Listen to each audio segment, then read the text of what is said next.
What's going on, you guys? My name is Luke Boyd. I'll be talking to you and informing you a little bit about the game of curling. So why am I informing you about the game of curling? Well, the Rec Center at Eastern Washington University hosted the United States Curling Championships.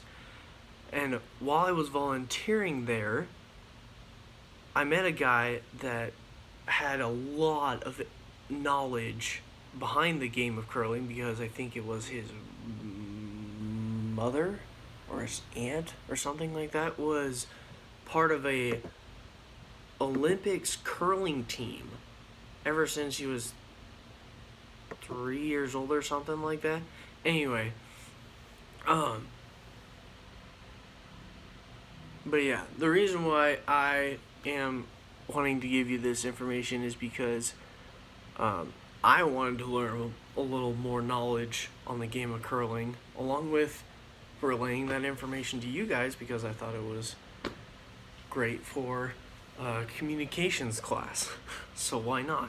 Along with the scoring and other aspects of the game. So, with all games, there are some basics, or with all sports, there are basics to the game. So there are 2 teams, 4 players on each team. They have the skip as their captain, and they got so each player ends up throwing 2 stones, and their goal is to get their stones into the bullseye of the target area.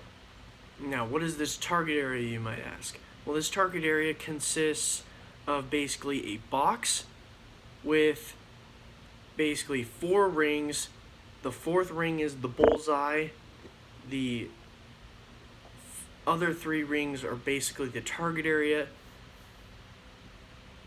And the goal is to get your stone into the bullseye or closest to it.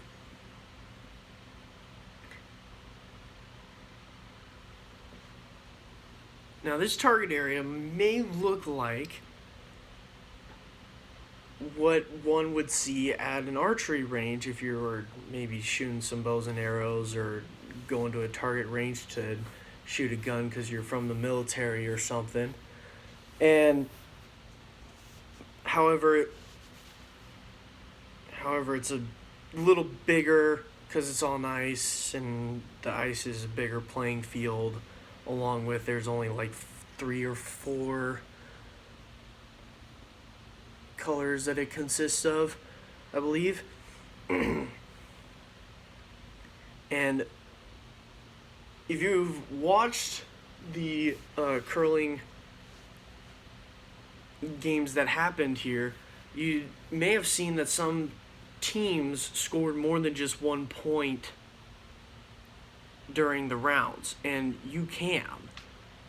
And the way that it can be done is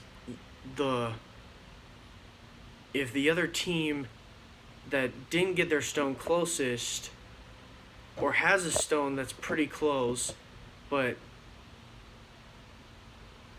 your team has, like, say 3 stones that are at the bullseye, your team would get 3 points for that round because the opponent didn't think to, throw the stone to separate your stones or something like that, And also, if you saw or noticed, the other 2 players, while the stone was being thrown to the other end, they were sweeping the ice. What's the strategy behind that? Well, as you could see, a lot of the times when they were throwing the stone, the handle that was on top was either spinning clockwise or counterclockwise. Now, why they sweep the ice is because they want the stone, as it's continuing to spin, they want it to stay straight and have it continue to travel farther into the target area, because the way that the stone's rolled, they don't want the stone to hit the wall, because if it hits the wall, it's basically a DQ'd throw.